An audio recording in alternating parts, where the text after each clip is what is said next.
Hello, Hoovies, and welcome back to the third channel. Hooray! Now, the reason why I say hooray is because we're back in this quality, and I don't have the camera to prove it, but we don't have the other quality of the old camera that we were trying to do for a retro effect. We don't have that anymore because that went out of sync, and I'm not playing that ball game today. No, no, no, no, sirree. No. So, we are back doing another glorious interview. Hooray, huzzah, welcome. And we have a very, very special guest, as always. But as we know, the more varied you say, the more important the people are. Not very.co.uk, they're not important. They just found a deal and they're really excited, but not me. I'm just very intrigued. So, my guest today is best known as the host of The Best. And I could say only, but I could be wrong because there's millions and millions and millions of podcasts out there. He's best known for one of the best podcasts in the category of reviewing historical comedy and comedy elements of historical value in the circuit of UK and probably beyond. It depends on your definition of the world. It's the one and only Tyler Adams. Kia ora, Tom. Hello. So we shall start at the very beginning, and it's always a good place to start, as Julie Andrews once said before she can no longer sing. How did you get into the Goons? Okay. Long story short, I've always been obsessed by British comedy or comedy in general, and my dad encouraged me in that when I was a kid, and he would occasionally talk about the Goons or Spike Milligan or Peter Sellers, but he never had the records, he never played tapes or anything. But it just by chance one Saturday afternoon, I heard an episode repeated on the national radio station. And I was 14 and I was immediately hooked. It was just pure chance. Yeah. And off the back of that, from the following week, I started recording them. And pretty much then from 14 to probably about the age of 16 or 17, I had this sort of white heat of fandom, of obsession. But we're talking the early 90s. And in the early 90s, all my peers, especially when I moved from New Zealand to, originally to Belfast, and then to Wales and England. But when I was 17 or 16, 17, it wasn't something I could talk about with my friends. Yeah. Because it was at that stage, it was a 40-year-old comedy show that nobody had heard of. So it was kind of like my little secret, you know. But that's how I got into them. Yeah. And how did the idea of the Brilliant podcast turn up? I have two very good friends who had a podcast. It's kind of on hiatus now, but it was called the Sitcom Club. Yeah. And I discovered that about 10 years ago, just randomly like you sit scrolling through iTunes and whatever, and I discovered this podcast called the Sitcom Club, where they every week would discuss a British sitcom. And I got to know them through, I contacted them just, like you do on Twitter and all the rest of it. And we kind of started talking, ended up having, and we still do actually to this day, Skype calls, yeah, in the evenings and just chat about old comedy and blah, blah, blah. I was invited on to the Sitcom Club and also the sister podcast of the Sitcom Club a couple of times or a few times, and I really enjoyed it.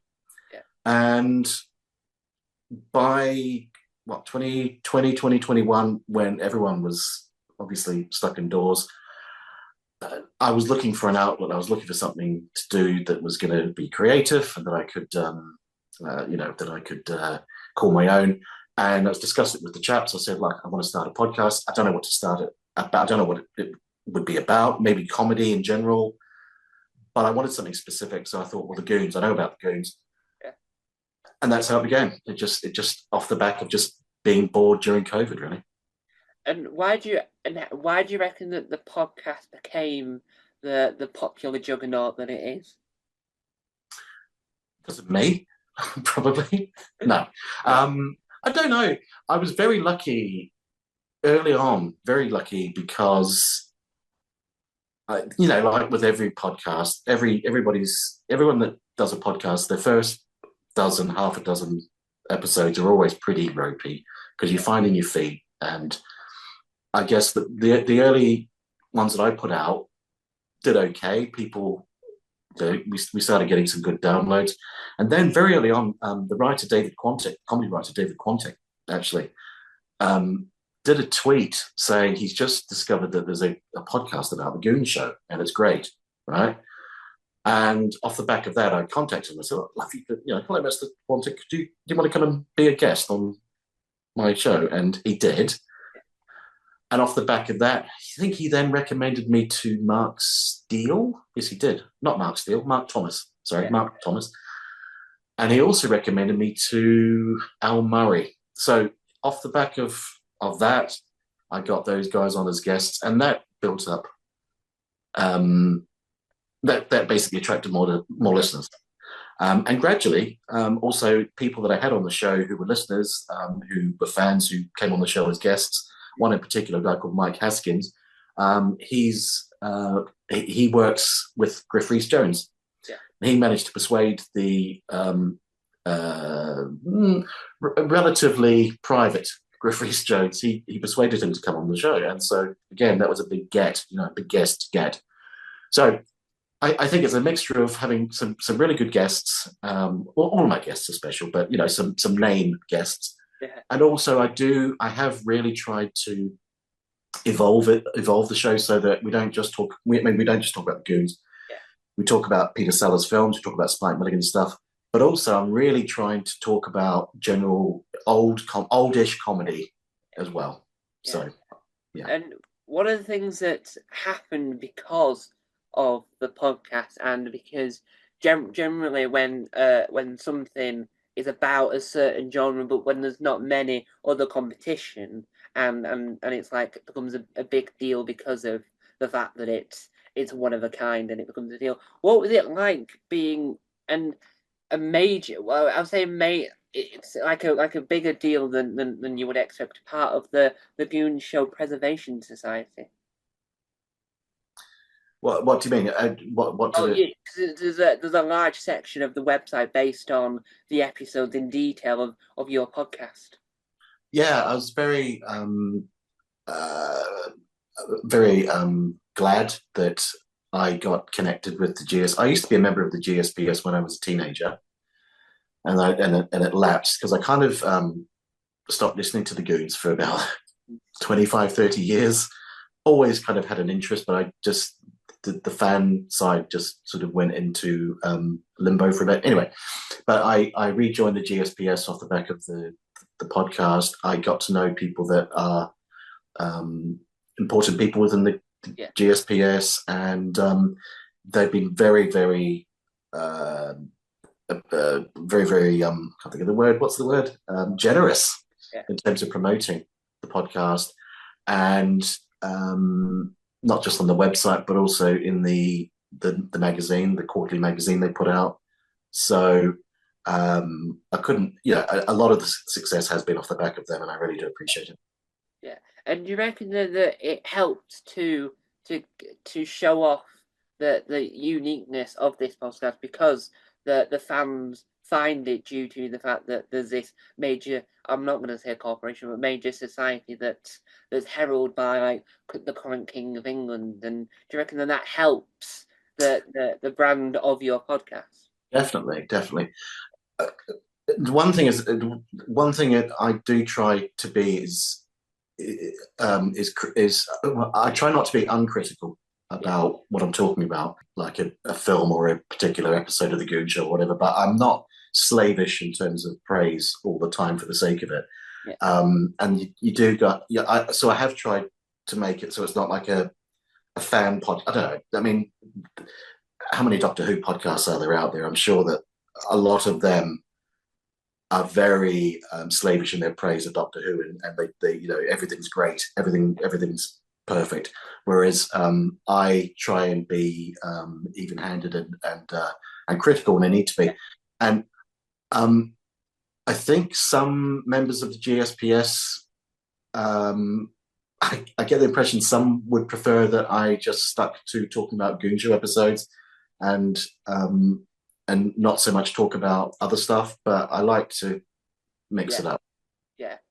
And do you reckon that it helps the podcast survive spinning it off to other things because of like a lot of podcasts that try and talk about a program and then get stuck at the end point when they talk about rewatching a program that's ended, they get Yeah, to an end point where they get really stuck, and then when they move off, people just like go, why? Do you reckon that it helps because you talk about other things that link to the main subject point, but you say in a way so that fans of other things that are fans of those people will still enjoy it because it's still those people, but it's just not their main knowns.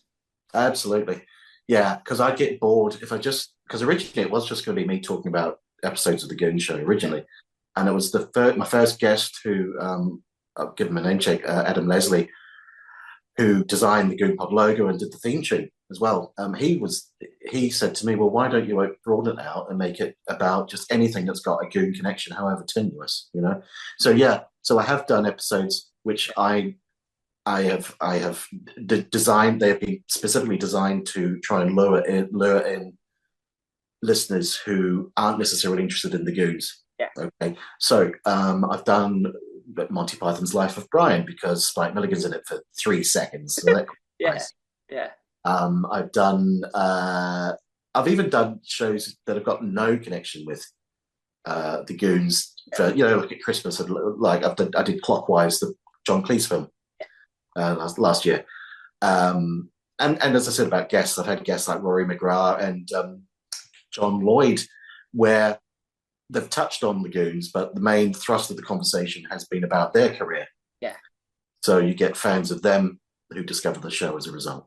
Yeah, and it's interesting that when you because the members of the Goons were a big deal, and when you see that Spike Milligan within a glimpse of Monty Python life, and you then want to talk, and it's interesting because it's not many people would know that, and it's pronounced out. It's like my favorite fact, one of my favorite facts of all time. I've got a very selection is that Eric Idle has an uncredited role in the BBC TV film of Alice in Wonderland from 1966. He's in it. Peter Sellers and Peter Cook and a lot of people are in it. They're all credited, but Eric Idle is in it. He's in it multiple times, but not credited. You know it's him, but he's not credited at all. Oh, And he's made it clear on Twitter that he's not credited.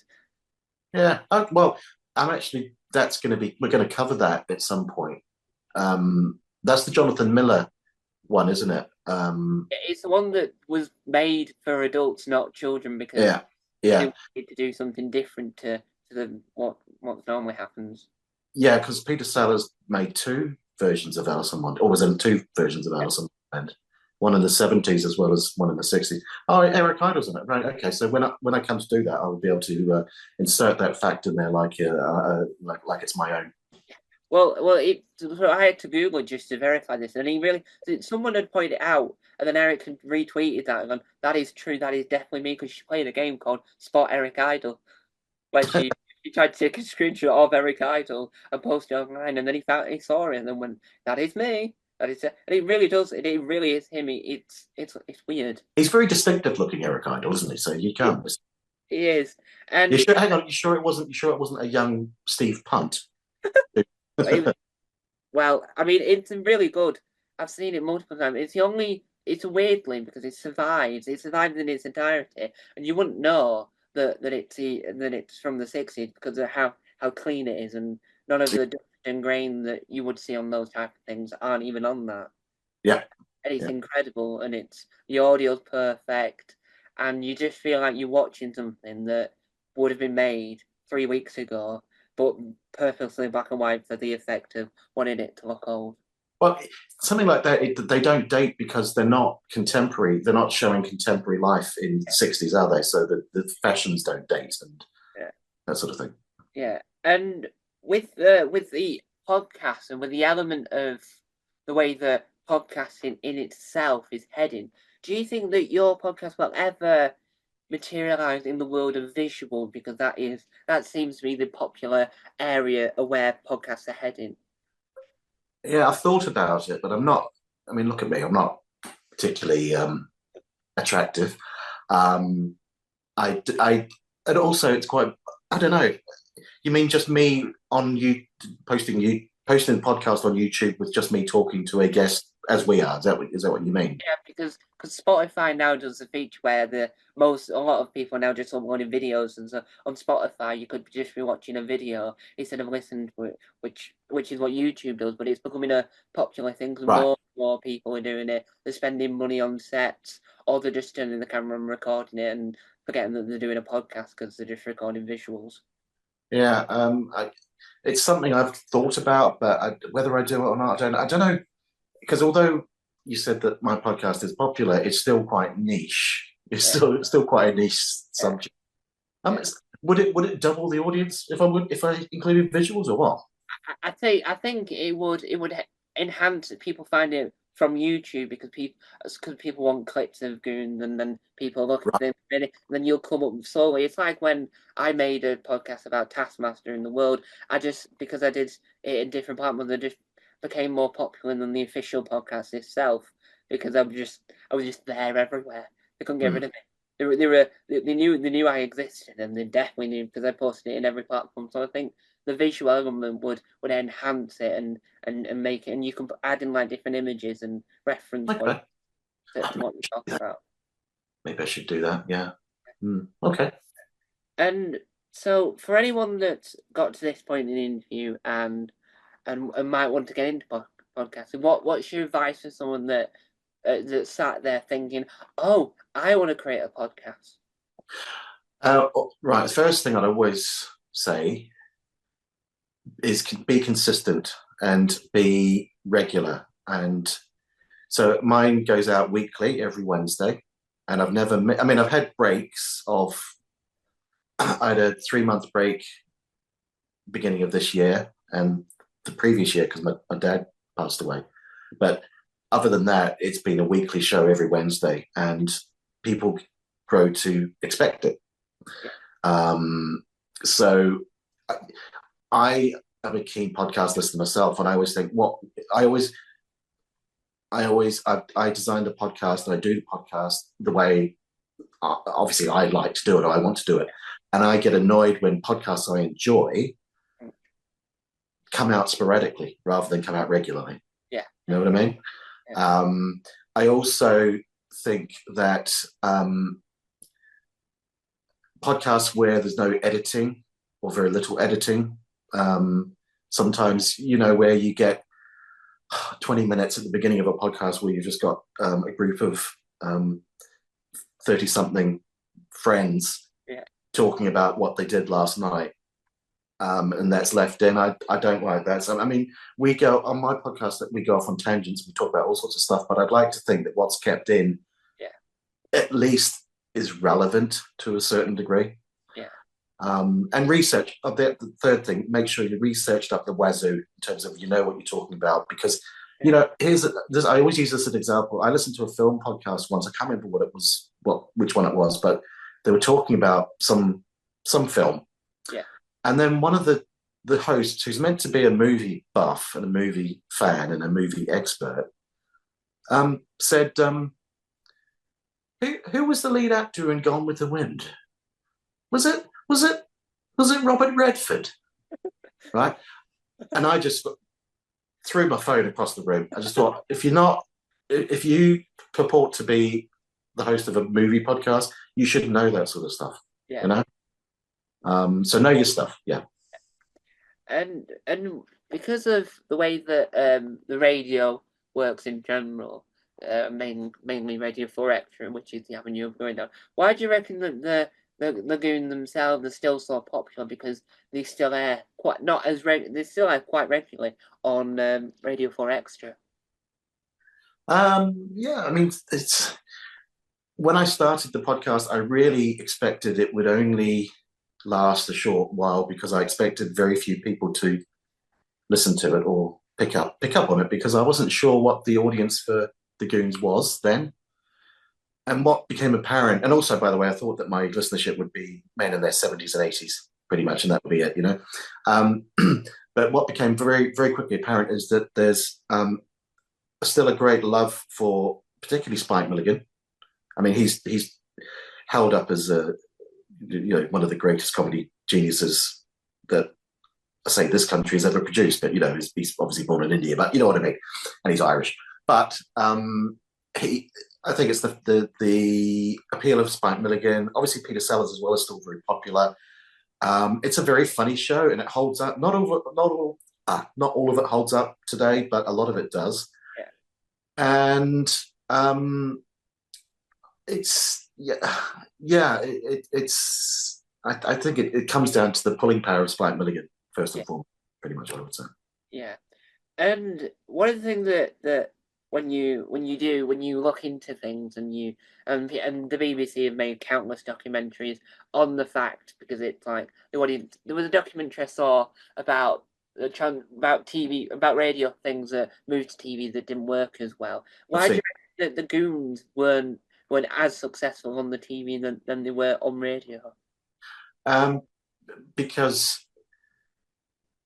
Because with radio you can, I hate to use this, but conjure up, what do they say?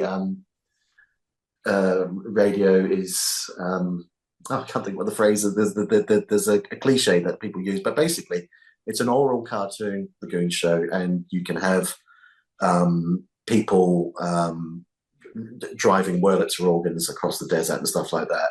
And TV, certainly back in the 50s, did not have the budget for. You could have made a cartoon, I suppose, but the cartoon, I think the Goon Show, unlike Hancock's Half Hour, which was its chief, if you like, competitor at the time on the radio, Hancock transitioned perfectly to TV because that was a proper sitcom. Whereas with the Goons, it's not a sitcom; it's just all sorts of weird and wonderful and outlandish ideas.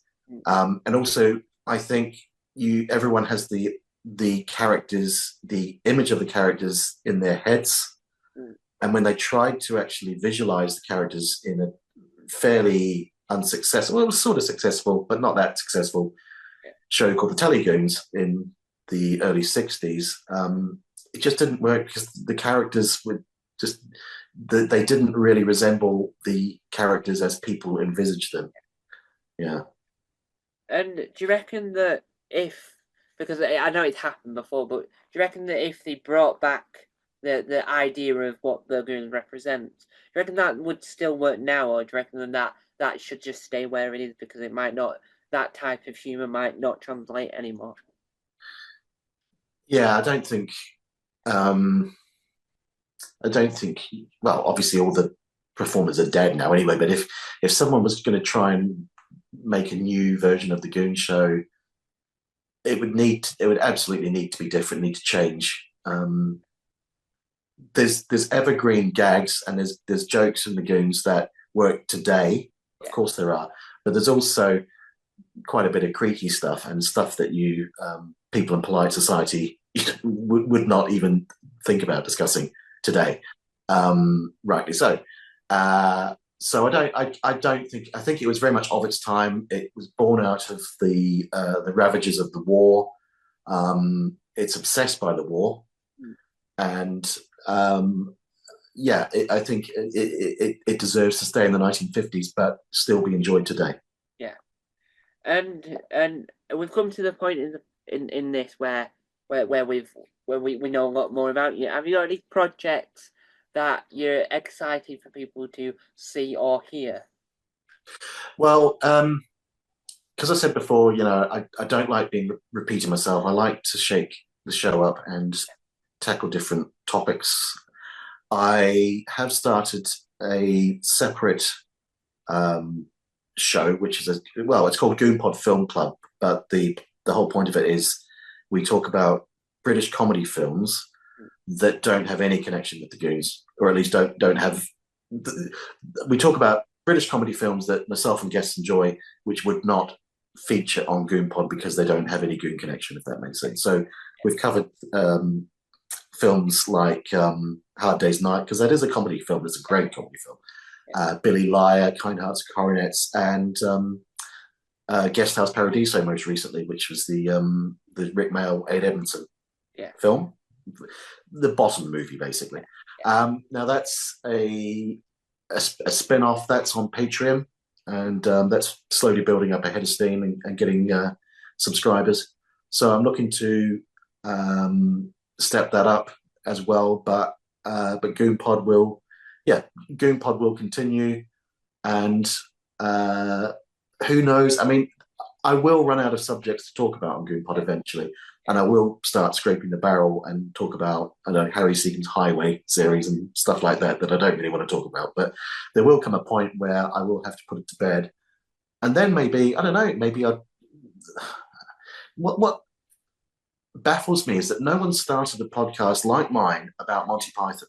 Why is that? That to me, that's a massive open door. Yeah, I once did a Monty Python YouTube channel that then crumbled on itself because there was I was struggling to find angles to talk about because one of the videos I filmed that moved on to this channel was that cause someone had mentioned that the Six Idiots, the people that do Ghosts, Yonderland, and Horrible Histories, were the new Monty Python. So I made a whole video about how someone on This Morning mentioned that once. 10 years, they mentioned it 10 years previously, so I don't know why I was talking about it last year. But Right. but it was an odd concept, so I closed the idea of I couldn't find the fonts either, so it was annoying me that I couldn't recreate the exact logo in my own way of. So I think that that's a good concept. It would work because I think there's lots of Monty Python fans and John Cleese and Eric Idle are still alive, so you could track them down. Whether or not you want to, that's another question. I tried to get Michael Palin on the show, by the way, because he's a big Goons fan. Yeah, But I didn't get past the gatekeeper that is his agent. But he would be maybe preempting a question you're going to ask me anyway. But he would be one of my absolute top dream guests, Michael Palin. yeah. Yeah. And with your film club, is there a particular film in British comedy that you think more people should A, see, B, and know about? Um, there's a the I'm going to call it a comedy. It's more of a caper film called The League of Gentlemen. Not that one. Not Pemberton and Shearsmith and Gators. It's the film that they took their name from. Yeah. It's a 1960 film. Have you heard of it, Tom? I've heard. I think. Well, the only one I can think of off the top of my head is the Extraordinary League of Gentlemen, the really awful film. But I think I've heard of it. I think I've heard of it. It's from 1960. It's black and white. That's no problem. It's got loads of faces. It's not an out and out comedy, but it's got comedy elements to it, and I class it as a comedy. It's a bank robbery heist caper. Yeah. And it's brilliant, and it's just it doesn't really date. It doesn't seem really dated, and it's got a great plot. And as I say, I know that the League of Gentlemen were very much influenced by it. Yeah. So because they stole the name for a kickoff. I would say that would be one that people should seek out. Yeah. And on that theme, I'll recommend The Lady Killers because that is brilliant. The DVD is horrendous because it's got the slipcase. This thing just falls out really easily. You pick it up and you try to chase after the DVD because it's falling off. It slips out your fingers. Well, with Lady Killers, we've covered relatively recently, because that's got Peter Sellers in it. Of course, he's not a lead. What is it about that film that you like? I just think all of it. I just think the concept of the fact that they're trying it's trying to be really serious, but at the same time, you already know that it's not going to be serious, and it still it looks beautiful, Yeah. and it's one of those things that no matter how many times you watch it, you're always going to laugh at it, and then you're just going to hate any remakes that anyone tries to attempt afterwards. But the original is the best, and I think it's because of the main people that are involved in it. I think Alec Guinness has never been better. Yeah. And there's going to be Star Wars fans that are going to issue a fatwa or whatever against me, but I think he's absolutely remarkable in that film. And Katie Johnson, who's Mrs. Wilberforce, of course, who'd only acted in bit parts, even mostly uncredited roles up until that point. And she made that film, and then she died. Oh. Pretty much, yeah. Oh. But no, that is. I love the Coen Brothers. I have never watched their remake. Yeah. And I don't think I would touch it. There is a really good documentary about. I think it's called Ealing Street Comedy. I think that was it. And it's all about them style of films, and Yeah. Lady Bird is the main run through, so they keep on going back to it. It's like foreshadowing that that's gonna what they're gonna talk about at the end, but they keep on going back towards it because that's like the pillar of what Mm, makes a good a good film in general, to be fair. mm. But and one of the things that's interesting, do you reckon that because of the popularity of the Goons and the popularity of their careers afterwards, do you reckon that that's why people are still intrigued to make stuff that might have not been made in their names? Because there's an upcoming Spike Milligan program that based on one of his works. Do you reckon that it's still popular because of the people, or do you reckon it's still popular because of the brand that they're associated with? Um, I my the listenership of my podcast, you can check what the demographics are, and it's the average age is about my age, sort of for people in their 40s to sort of late 50s. That's the bulk of the listeners. There are a few younger people, and there's older people, but it tends to be Generation X, if you like, my generation. And I think so many of my guests have said that they got into the Goons or Spike or Peter, but more usually Spike, Yeah, just through their dads or their parents.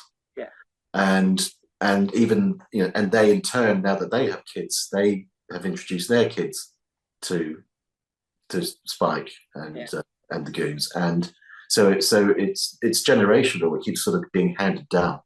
yeah.